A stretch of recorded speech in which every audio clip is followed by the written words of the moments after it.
Hi, I am Sienna.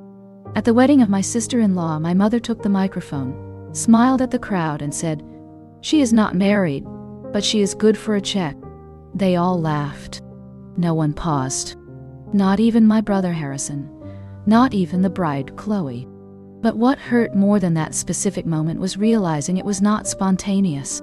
It had been building for years in the way they left my name off the programs, seated me with the vendors, and called me helpful instead of family. They thought I would stay silent. They thought I would keep paying. But what happens when the checkbook walks away? And what if the silence finally fights back? It was just after 8:30 in the evening when my phone lit up with my mother Victoria across the screen. I was halfway through reviewing a shipment contract on my laptop, a glass of water within reach, and the hum of my air purifier was filling the silence. Victoria never called without a specific reason, and she especially never called just to say hello. "Sweetheart," she began, with all softness, like she was wearing her favorite silk robe again. "We were just talking, and we think it might really mean a lot if you helped a little with the wedding. You know, just a few things. Nothing big." I should have asked what she meant by the word "we." I should have asked what help looked like to her. But the truth was already heavy in the room. I knew that my worth in that house was measured by the numbers on a slip of paper. And for 30 years, I had signed my life away to buy a seat at a table where I was never truly welcome. My success was their convenience, and my silence was their comfort. I asked her what exactly she had in mind for the celebration, and the list she began to recite was anything but small. She spoke of the luxury venue at the Botanical Gardens, the gourmet catering for 200 guests, and the premium floral arrangements that Chloe had set her heart on for the spring ceremony.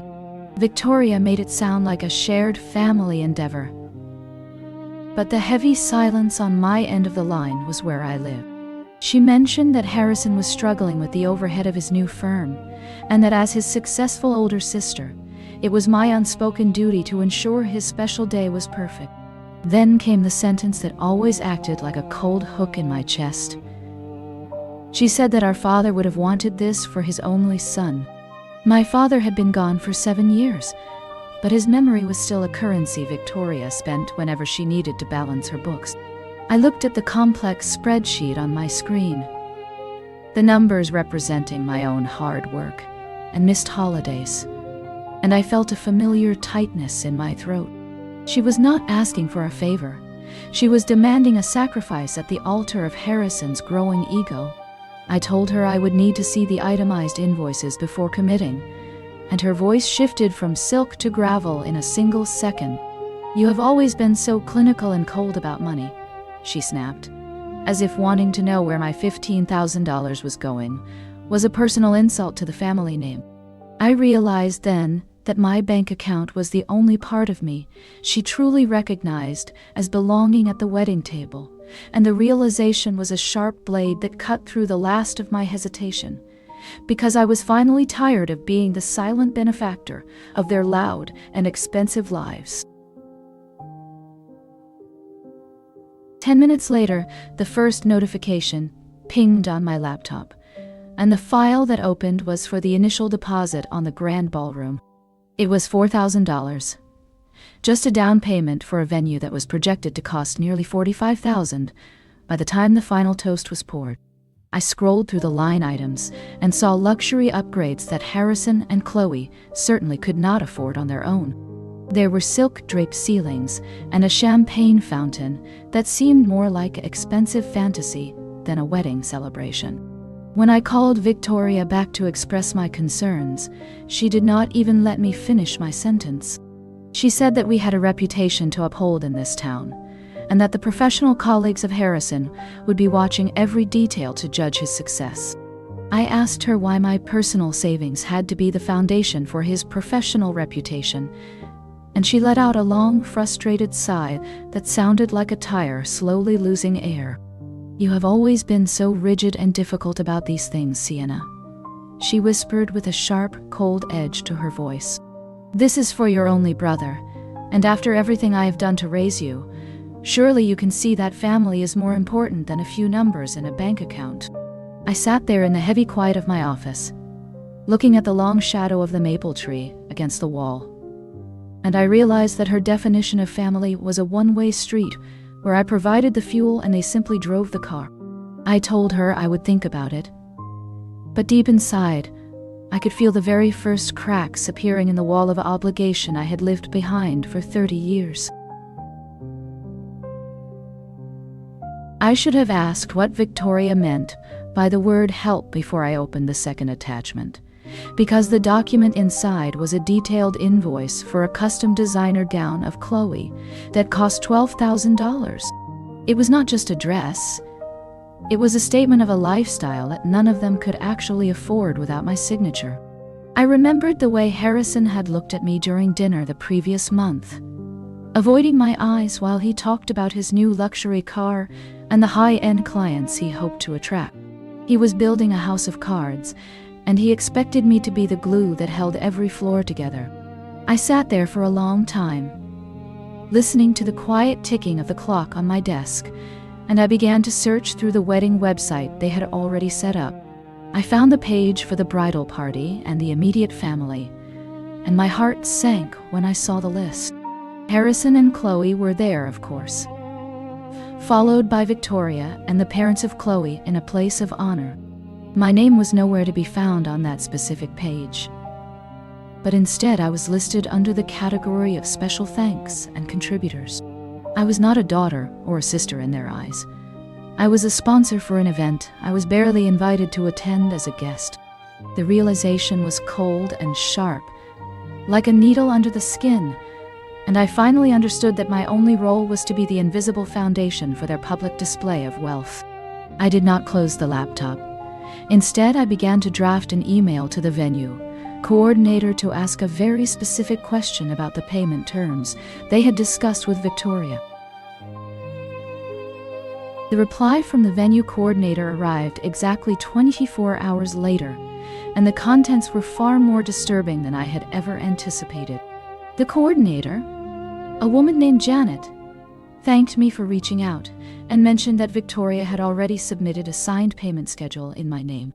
According to the document, I was listed as the primary guarantor for the remaining balance of $32,000, which was due in 3 installments starting next month.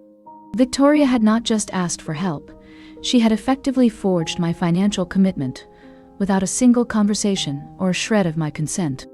I felt the air leave my lungs as I stared at the digital signature that looked suspiciously like a scanned version of my own from an old tax document. My mother had not just been optimistic, she had been criminal in her pursuit of a perfect image for Harrison and Chloe. I contacted my bank immediately to flag any unauthorized attempts on my accounts, and then I sat there in the dim light of my living room, wondering how deep the roots of this betrayal actually went. I realized that my family did not see me as a person with my own dreams and financial goals. They saw me as a bottomless well that existed only to keep their dry lives green. I picked up the phone to call Harrison, wanting to see if he was aware of the fraud our mother was committing in his name. But as the phone rang, I realized that he was likely the one who had provided her with the documents she needed. The betrayal was a coordinated effort, a cold calculation performed by the people who were supposed to protect me the most. Harrison finally answered my call on the 4th ring, his voice sounding thick with a self-importance that usually meant he was looking at himself in a mirror. "Sienna," he said, "I am right in the middle of a fitting for my custom tuxedo, so this better be quick." I asked him directly if he was aware that our mother had signed my name as a guarantor for $32,000 to the Botanical Gardens venue. Oh, there was a long pause, long enough for me to hear the muffled sounds of a tailor working in the background, before he sighed with an irritation that made my blood run cold. "Victoria said you were happy to contribute to the family legacy," he replied. "And honestly, Sienna, you have always had more than enough to share with those of us who are actually out here building something real." I told him that building a legacy did not involve committing legal fraud against a sibling, but he was already moving on to the next topic, complaining about the quality of the silk lapels on his new jacket.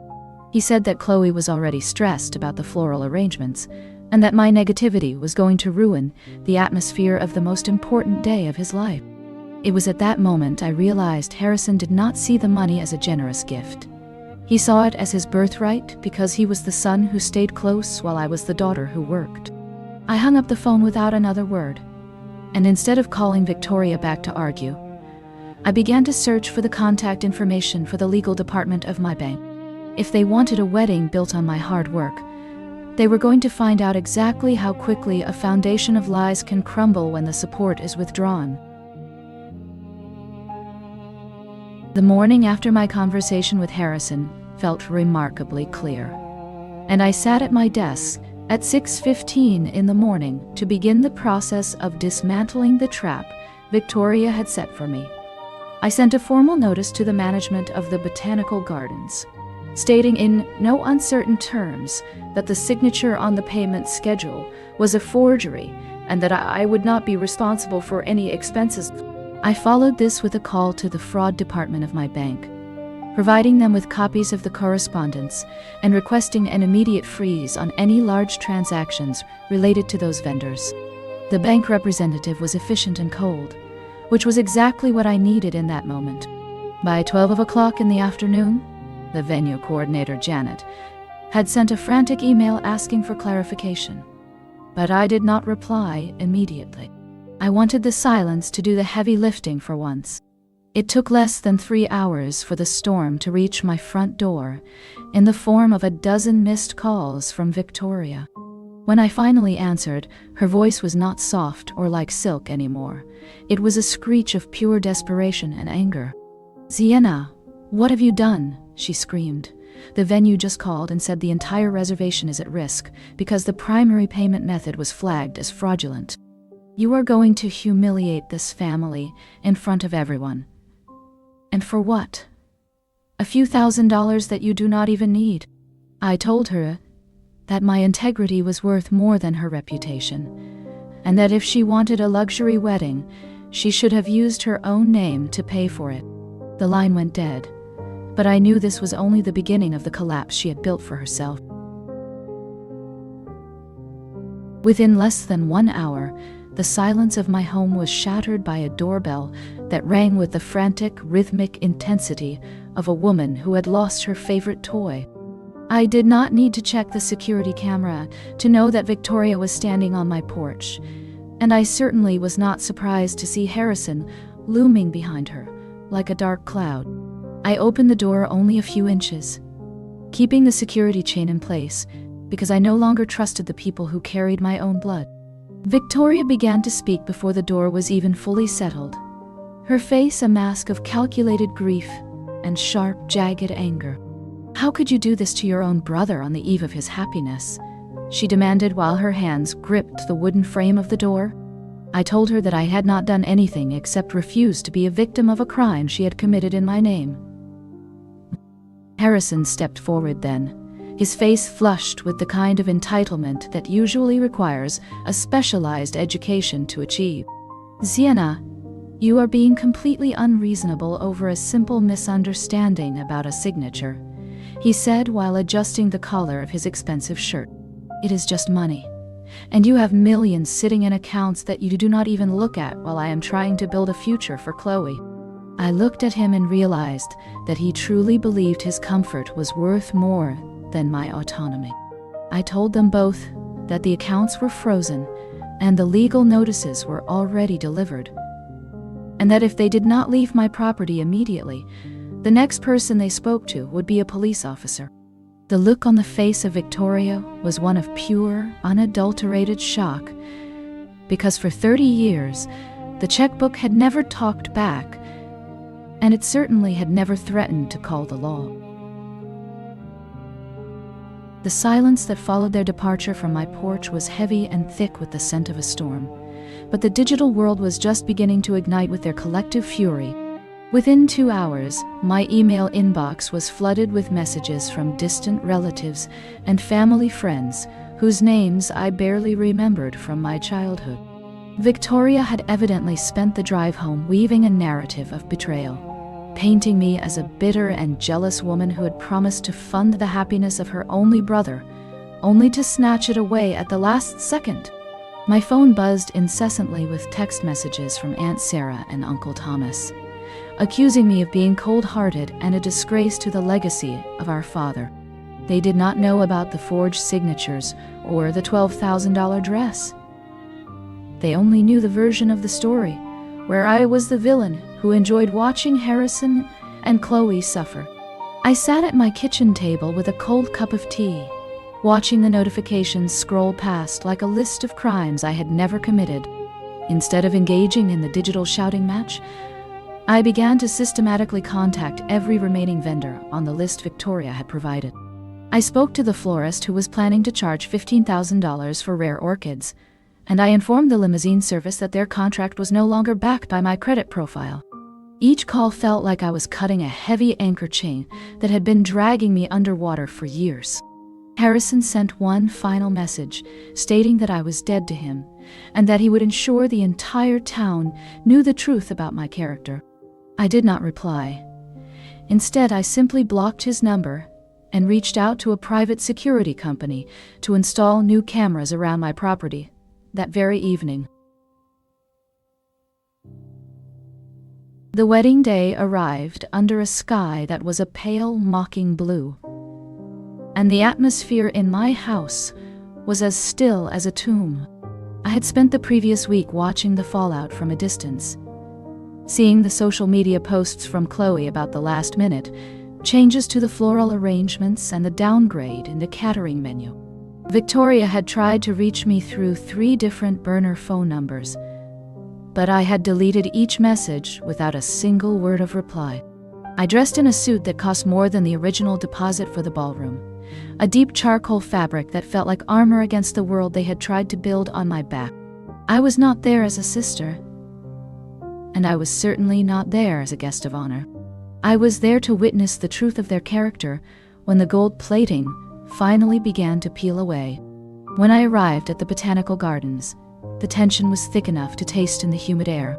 I walked toward the registration desk and saw the programs stacked in neat rows. And just as I had seen online, my name was buried in the fine print at the back. I was listed as a contributor to the Sterling Family Fund, a title that made me sound like a dead relative or a corporate donor rather than a living woman. I found my seat at the very back of the room, positioned next to the sound engineers and the assistant photographers, a place of utility rather than a place of love. I sat down and folded my hands in my lap, waiting for the moment when Victoria would realize that a seat at the table is not something you can buy with the money of another person. The ceremony began with a flourish of violins that sounded strained and thin, and as Harrison walked down the aisle with a forced smile, I knew that the bill for his arrogance was finally coming due. The reception followed the ceremony in the same botanical garden under a tent that was far less grand than the one Victoria had originally demanded on my credit line. I watched from my distant table near the kitchen entrance as the plated dinners were served, noticing the absence of the luxury seafood tower that Chloe had insisted was essential for her happiness.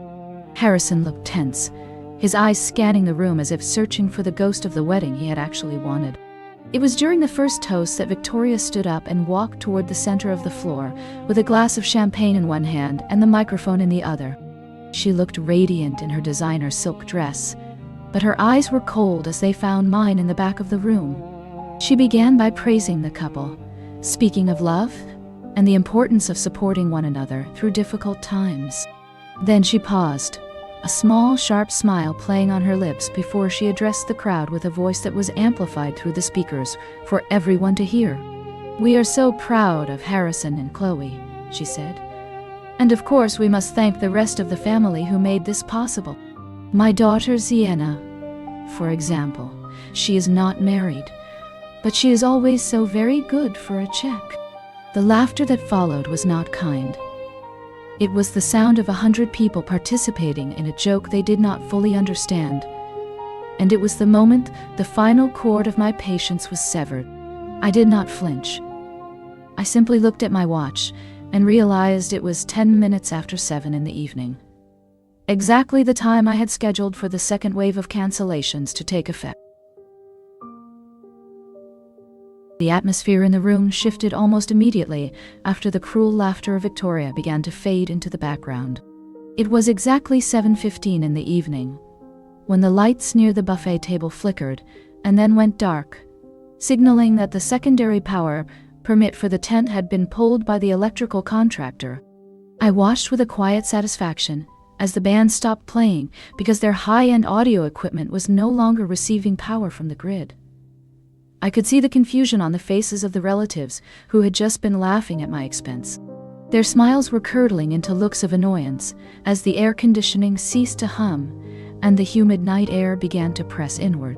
Harrison stood up with a look of pure confusion, while Chloe began to whisper frantically to the wedding planner, who was already clutching her tablet in a panic.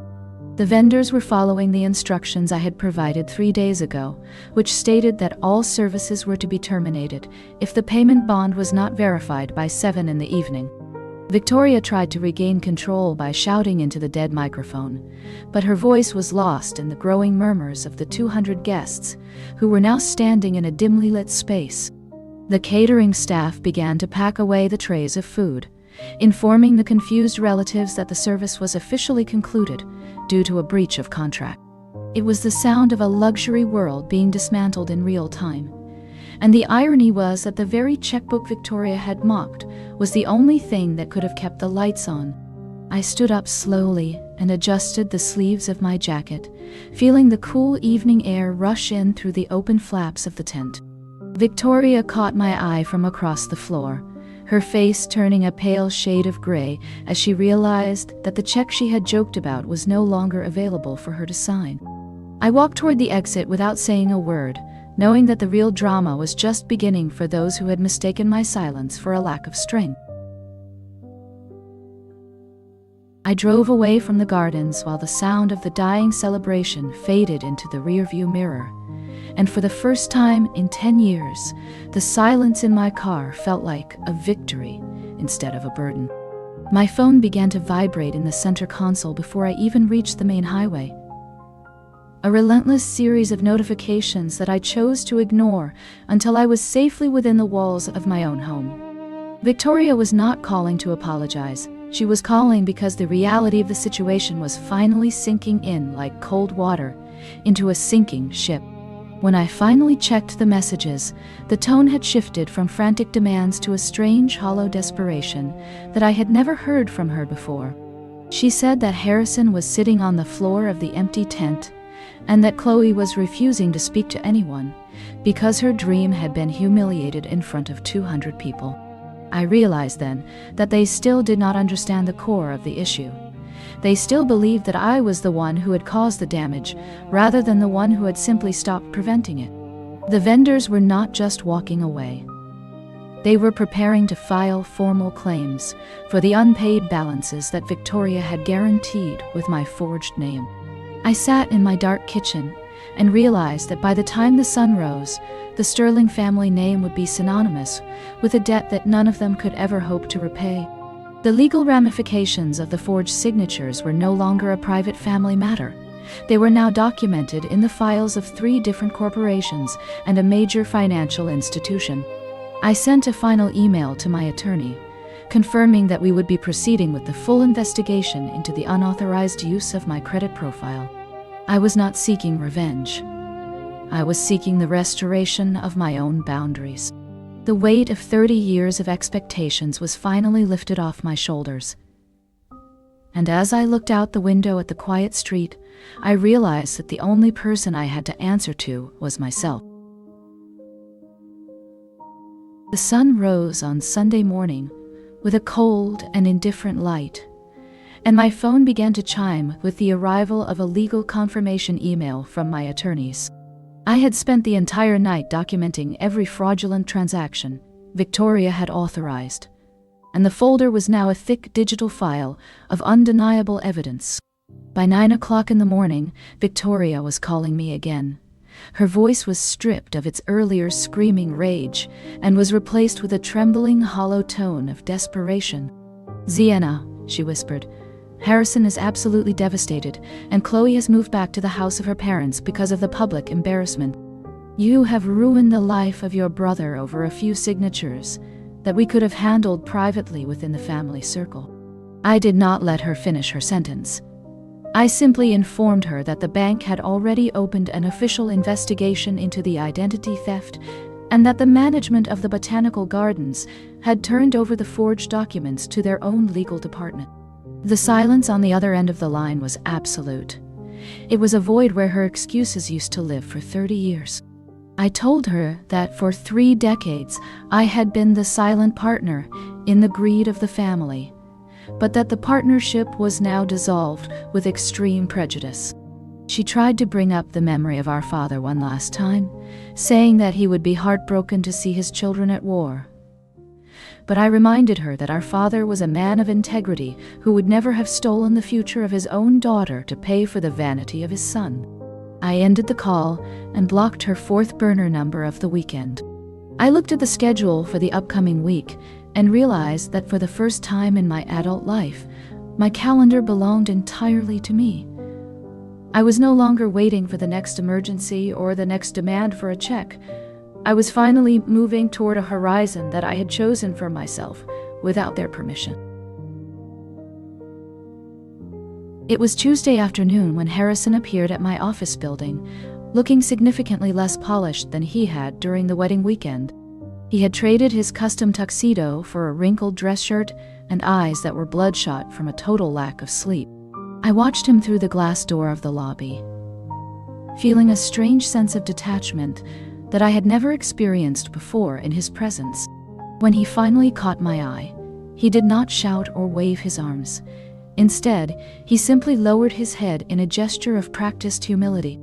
I agreed to speak with him for 5 minutes in the courtyard, away from the prying ears of my colleagues and the security of my private desk. "Sienna," he began, his voice cracking slightly as he sat on the edge of a stone bench. "I know that things have gotten out of hand and that Victoria was wrong to use your name without asking. He told me that Chloe was threatening to leave him permanently if the lawsuits were not settled, and that his entire professional future was hanging by a single thread of my mercy. He spoke about our childhood, about the times I had helped him with his homework and the way I had always been the strong one in the family unit. It was a masterclass in emotional manipulation, a desperate attempt to use our shared history as a weapon against my current resolve. But as I listened, I realized that he was not apologizing for the theft of my identity. He was only apologizing for the fact that he had been caught. I told him that the matter was no longer in my hands, and that the bank and the vendors were the ones pursuing the legal claims now. His face transformed instantly, the mask of humility falling away to reveal the same sneering entitlement I had seen on the porch. "You are a cold and selfish woman, Sienna," he hissed while standing up to tower over me. "And you will die alone with your money, because you do not know how to love your own flesh and blood." I stood up and walked away without looking back, knowing that his words were the last dying gasps of a man who had finally run out of other people to blame for his own failures. By the end of the 2nd week, the formal legal notices began to arrive at the doorstep of Victoria, like a slow and steady snowfall that threatened to bury the family legacy forever. The vendors at the botanical gardens were not interested in excuses or the memory of my father. They were interested in the $40,000 that remained unpaid after I withdrew my forged support. I received a copy of the legal filings because I was still the one who had initiated the fraud investigation, and seeing the numbers in black and white made the reality of their greed feel even more suffocating. Victoria called me on a Thursday afternoon, but her voice was no longer filled with the screeching anger of the wedding night. It was replaced by a hollow, rattling sound that made her seem much older than her 62 years. She told me that the bank was reviewing the original mortgage of the family home, and that if the debt collectors proceeded with their claims, she might be forced to sell the property just to settle the accounts of the wedding of Harrison. I sat in my quiet office, looking at the photograph of the three of us from 10 years ago, and I realized that she was still trying to make me feel responsible for a fire that she had started herself. I told her that she should have thought about the walls of her home before she used them as collateral for a lie, and that I would not be the one to buy her out of her own choices this time. The silence that followed was the sound of a woman who had finally run out of children to manipulate. And as I hung up the phone, I realized that the house of the Sterlings was never built on a foundation of love, but on a debt that had finally come due. Every brick was paid for with my silence, and now that I was speaking, the entire structure was beginning to crumble into the dust of the past. It was exactly 3 days after my final conversation with Victoria when Harrison intercepted me in the parking lot of my office building, late on a Friday afternoon. He looked like a man who had been hollowed out from the inside. His expensive designer suit was stained, and he had not shaved in what looked like an entire week of sleepless nights. "Sienna, you have to stop this immediately," he pleaded with a voice that was thin and ragged like old paper being torn apart. "Chloe has moved every single one of her belongings out of our apartment, and her father is now threatening to sue me for the emotional distress caused by the public disaster of our wedding night."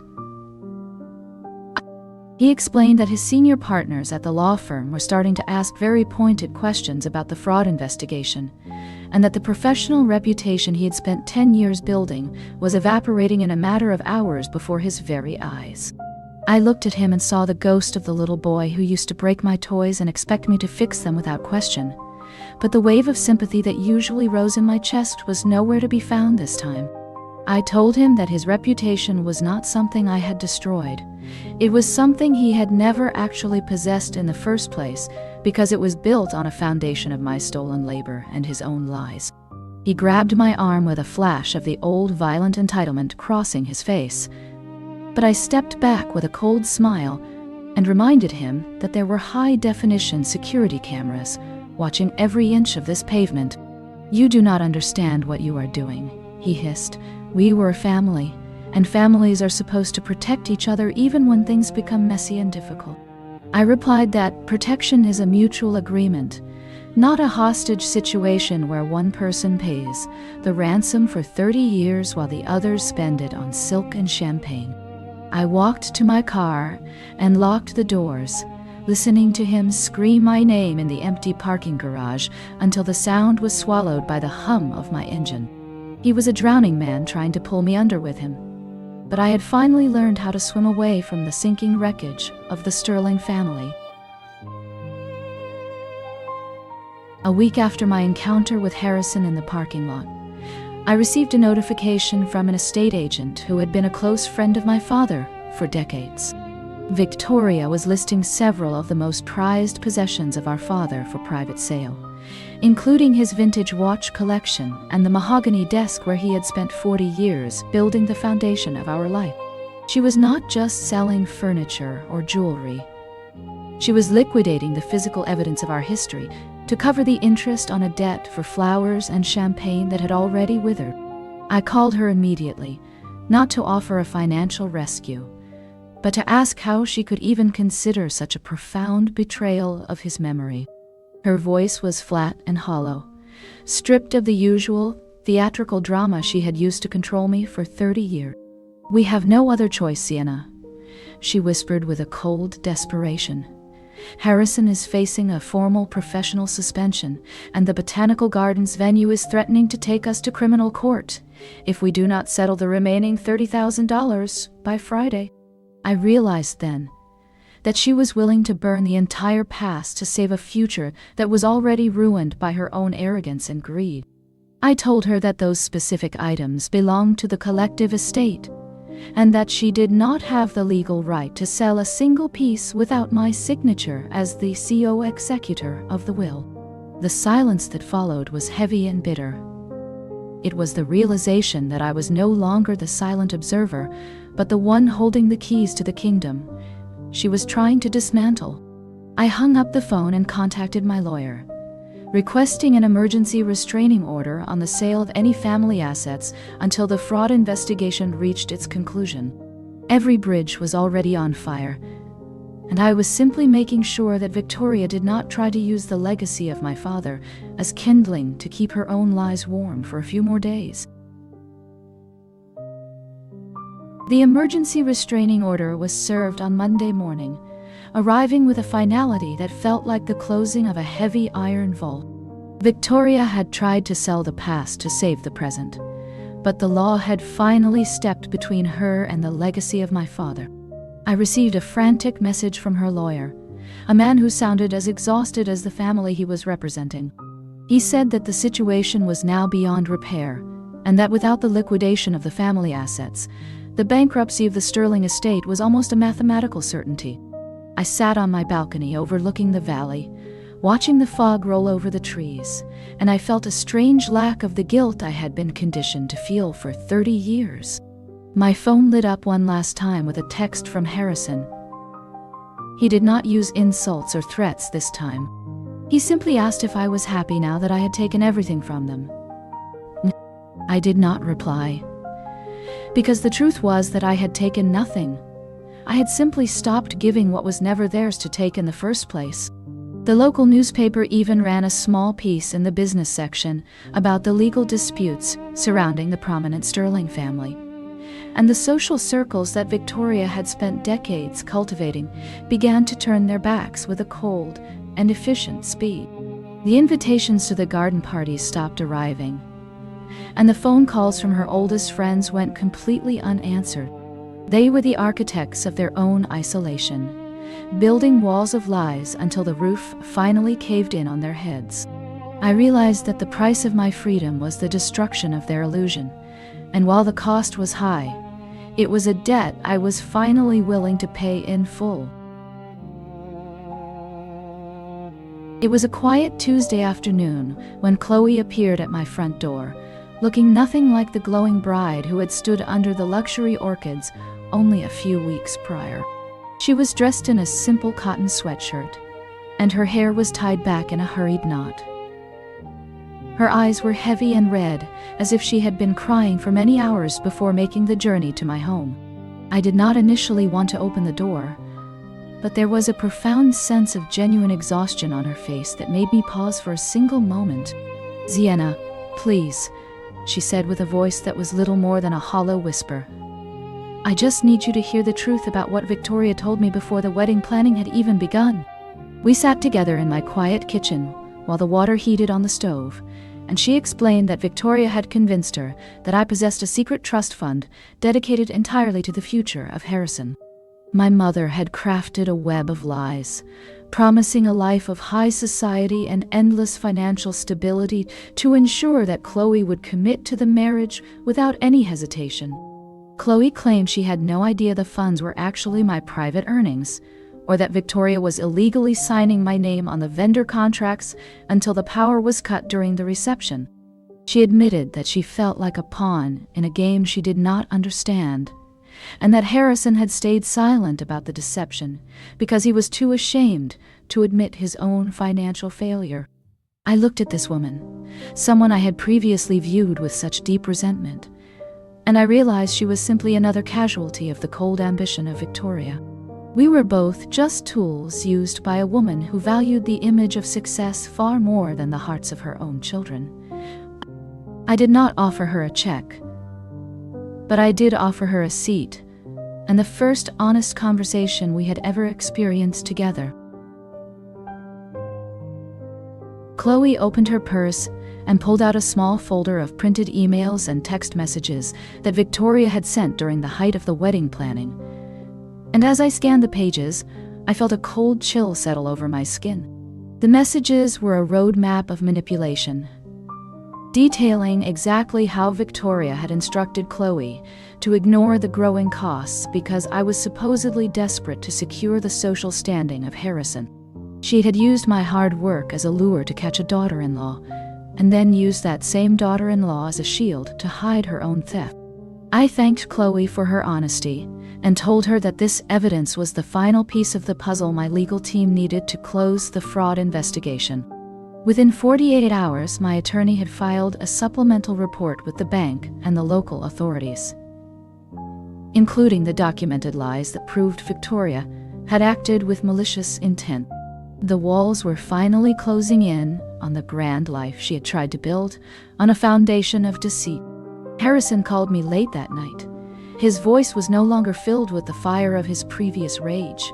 Instead, it was the sound of a man who had realized that he was standing in the middle of a burning house with no exit in sight. He asked me if I would consider withdrawing the charges if they agreed to a private repayment plan, but I simply told him that the time for private agreements had ended 30 years ago. I told him that for the first time in my life, I was not protecting the family name. I was protecting the truth.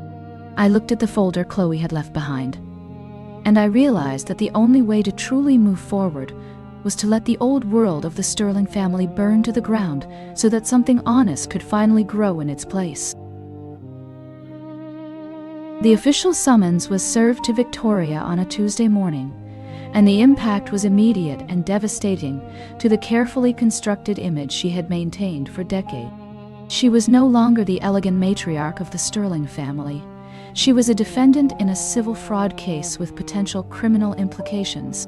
I received word through my legal counsel that the creditors from the Botanical Gardens had joined the suit, demanding the immediate payment of the $30,000 plus legal fees and interest. The house at Maple Ridge, which had always been the center of her social universe, was now listed as an asset under investigation. I was sitting in my living room when my private line rang, and against my better judgment, I answered it. Victoria was not screaming this time. Her voice was a thin and reedy sound that seemed to come from a great distance. She asked me if I really wanted to see her in a courtroom, being questioned by strangers about our private family affairs. I told her that she was the one who had invited the strangers into our lives the moment she put my name on those contracts without my knowledge. She tried to argue that she was only trying to provide a stable foundation for the marriage of Harrison, but I reminded her that stability cannot be built on a theft of the future of your own daughter. I realized that she was not mourning the loss of our relationship. She was mourning the loss of her audience. The social circles of the city were already whispering about the Sterling collapse, and the prestigious reputation she had sacrificed everything for was already a pile of ash. I told her that I would see her at the deposition next week, and then I hung up the phone before she could weaponize her tears one last time. I felt a strange sense of peace, because for the first time in 30 years, I was not the one holding the fire extinguisher while she burned down the house. The morning of the deposition arrived with a sterile white light that made the wood-paneled conference room feel like a surgical theater, and for the first time in my life, I did not feel the need to look away from the gaze of my family. Harrison looked diminished. His face was a map of exhaustion, and his suit did not fit as perfectly as it once did, while Victoria sat beside him with a frozen expression that suggested she was trying to disappear into the wallpaper. The court reporter began to type with a rhythmic clicking that filled the heavy silence, and then the formal questioning of my brother began. My attorney asked him directly if he had seen the forged signature on the $30,000 contract for the Botanical Gardens venue. Harrison looked at Victoria, but she was staring at the table with an intensity that made the air feel thin and cold. After a long, agonizing pause, he whispered that he had suspected the origin of the funds, but had chosen not to investigate the details for the sake of the happiness of Chloe. The lawyer pushed further, asking if he had provided our mother with the digital scans of my private financial documents to facilitate the fraud. Harrison closed his eyes, and the single word, yes, that left his lips was the sound of the final bridge of our shared childhood burning to the ground. Victoria let out a small, sharp gasp of betrayal, but I simply watched the cursor on the screen of the reporter move across the white space. The truth was no longer a private family secret that could be hidden behind silk curtains. It was now a matter of public record, and the weight of their collective deception was finally being transferred from my shoulders to theirs. I realized then that while I had lost a brother in that room, I had finally gained the version of reality that I had been denied for 30 years, and the cost was worth every single minute of the silence that followed. When it was the turn of Victoria to speak, the air in the room became even colder, and she adjusted her pearl necklace as if it were a shield against the truth. My attorney placed the printed copies of the forged contracts on the table, the $30,000 liability staring back at her in black and white. She was asked if she had personally applied the digital signature of Sienna to the documents without any authorization. Victoria did not flinch. She did not cry. Instead, she looked directly at me with a gaze that was filled with a terrifying level of entitlement. She said that a mother has the right to manage the resources of her children for the greater good of the family name, especially when one child has so much and another has so little. She argued that since I was successful and had millions in assets, a few $1,000s taken for the happiness of Harrison was a small price for me to pay. It was not a confession of guilt, but a manifesto of her selfishness. She truly believed that my life and my labor were merely extensions of her own bank account. The attorneys exchanged looks of disbelief as she explained that I was the one being cruel for forcing this into a legal arena. She said that I was the lucky one, and that my duty was to carry the burdens of those who were less fortunate, even if those people were spending my money on silk drapes and vintage champagne. I realized then that Victoria would never feel remorse, because in her mind, I was not a person with my own rights. I was simply a utility that had stopped functioning according to her design. The deposition concluded with the recorded evidence of her lack of regret. And as we walked out of the room into the bright afternoon sun, I felt the final strings of my childhood connection to her snap with a clean and quiet precision. She had tried to sell my future to buy a lie, but the only thing she had actually succeeded in doing was making herself a stranger in my eyes. The legal consequences of the deposition began to manifest with a cold and clinical efficiency, starting with a formal letter from the State Bar Association regarding the professional standing of Harrison. Because he had admitted under oath to possessing knowledge of the fraudulent activities of Victoria, his position at the prestigious law firm was no longer tenable. I watched from the sidelines as the life he had built on a foundation of my silent labor began to dissolve into a series of disciplinary hearings and public apologies that no one truly believed. Victoria was forced to put the house at Maple Ridge on the market to settle the $32,000 owed to the Botanical Gardens, along with the mounting legal fees that were now exceeding $15,000. The social circle she had spent 30 years cultivating vanished overnight, leaving her with nothing but the echoes of her own arrogance and the empty rooms of a home she could no longer afford. Chloe had officially filed for a legal separation, citing the extreme emotional distress and the discovery of the financial deceptions that had characterized her entire engagement period. She reached out to me one final time to thank me for the honesty that had finally set her free from the influence of the Sterling family. I realized that while the fire I had started was painful, it was necessary to clear the ground for any chance of a genuine future. The weight of the world was no longer on my shoulders, and for the first time in 10 years, I could look at my bank balance without feeling like it was a ransom note for a kidnapping that would never end. I was finally just Sienna, a woman with her own life and a future that was no longer for sale to the highest bidder in her own family. It has now been exactly 1 year since the auction at Maple Ridge closed the final chapter on the legacy of the Sterling family. And the silence that once felt like a heavy burden has now become my most cherished sanctuary.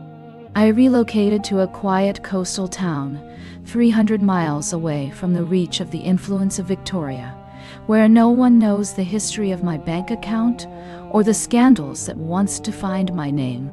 I recently sat in a small cafe and looked at the vintage watch that belonged to my father. The one item I made sure to purchase back from the estate during the final liquidation of assets.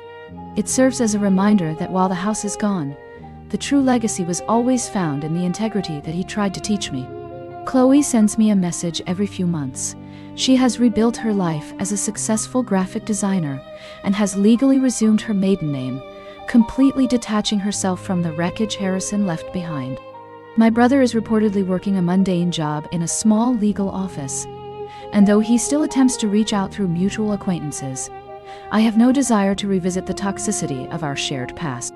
Victoria is living in a modest 2-bedroom condominium that she can barely afford. And while the social circles she once craved have long since forgotten her name, she remains a prisoner of her own unyielding pride. I spent my morning walking along the shore, listening to the rhythm of the waves, instead of the frantic chime of a telephone demanding another check. I finally understand that the most valuable asset I possess is not my portfolio, but the absolute freedom to exist without the permission of people who only saw me as a resource. The debt is paid, the ledger is closed, and for the first time in 30 years I am breathing air that belongs entirely to me. The coastal air was salt-thick and revitalizing, a sharp contrast to the suffocating perfumes of the high society galas I once funded with my own silent labor. It has been 18 months since the final gavel fell on the bankruptcy proceedings of Victoria, and the distance between my current self and that woman in the charcoal suit feels like an entire lifetime. I was sitting on my porch yesterday morning when I received a final unsolicited letter from the legal representative of Harrison, stating that he was seeking a character reference for a new position in a smaller, distant law firm. I looked at the ivory paper, the same weight and texture as the wedding invitations that had once cost me my peace, and I realized that I felt absolutely nothing. There was no anger left to burn, no resentment to fuel my nights, only a vast and quiet indifference that was the truest form of healing I had ever known. I did not pick up a pen to write a single word of support or condemnation. Instead, I simply placed the letter into the recycling bin and turned my attention back to the horizon. Chloe had sent a photograph earlier that week of her new design studio space. She was smiling with a genuine warmth that was never present when she was wearing the stolen diamonds of the Sterling family. We do not speak often, but there is a silent understanding between us that we are both survivors of a beautiful, gilded prison. My bank accounts remain healthy and untouched by the greed of others. But the true wealth I have accumulated is the ability to say no without providing a single word of explanation. I walked down to the shoreline as the sun began to dip below the water, feeling the cool sand between my toes and the steady, rhythmic beat of my own heart. I am no longer a guarantor for the happiness of anyone else, and as the first stars began to appear in the velvet sky, I knew that my own light was finally enough to guide me home. The first December after the official dissolution of the Sterling estate arrived with a quiet frost that did not feel like a threat, but rather like a clean white sheet spread over the mistakes of the past. I remembered the frantic energy of previous years, when Victoria would demand $20,000 for a custom ice sculpture and a guest list of people who did not actually like one another. This year, the only guests in my home was a small group of friends I had made in this coastal town, people who knew me as Sienna the neighbor rather than Sienna the bank account. We sat around a table that cost far less than a single floral arrangement from the wedding of Harrison, and the laughter was genuine because it was not bought with the misery of a sibling. I received a holiday card from Chloe. She is now living in Seattle and working for a firm that values her creative soul rather than her social connections. She wrote that she has finally found a peace that does not require a diamond to prove its worth. And I felt a surge of pride for the woman she has become since leaving the shadow of Victoria. My mother had attempted to send a box of old photographs to my office, a transparent attempt to use nostalgia as a hook to pull me back into her orbit. But I had instructed my assistant to return them to sender without opening the seal. I am no longer interested in the curated memories of a life that was built on a foundation of theft and manipulation. As the clock struck midnight on the final day of the year, I realized that the greatest gift I had ever given myself was the permission to be unremarkable in the eyes of the world, and absolutely vital in the eyes of myself. The cycle of entitlement has been broken, and as I watched the snow fall over the dark water of the harbor, I knew that I was finally starting the first real chapter of my own story. It was a Tuesday in early spring when I ran into a former business associate named Marcus at a professional conference in the city. And for a brief moment, the old instinct to hide my face from the past tried to take hold of me. Marcus had been one of the few people who witnessed the early stages of the legal battle between myself and Victoria, and I had long assumed that the gossip surrounding the collapse of the sterling name would have made me a social pariah in the corporate world. But as Marcus approached me with a genuine smile, I realized that the truth had traveled much further than the lies Victoria had woven during that disastrous wedding weekend. He told me that the industry had watched the downfall of Harrison with a mixture of pity and contempt, because his involvement in the identity theft had become a cautionary tale for young lawyers across the state. Marcus mentioned that my decision to stand for the truth had actually strengthened my reputation as a woman of iron integrity who could not be bought or intimidated by anyone, not even by her own blood. It was a revelation that brought a quiet heat to my chest, a feeling of validation that I had not known I was still seeking after all this time. I learned that Victoria had attempted to secure a private loan from several of the former associates of my father. But every single one of them had declined because they finally understood the extent of her manipulation and greed. I stood there in the bright hallway of the convention center, realizing that while I had burned the old bridges to my family, I had unintentionally built a stronger bridge to a community that respected the person I had become. I thanked Marcus for his kind words and walked toward the exit, feeling lighter with every step I took away from the shadows of my former life. The legacy of the Sterlings was a ghost story, but my own story was being written in the clear light of day, and for the first time in 30 years, I was the only author of my destiny.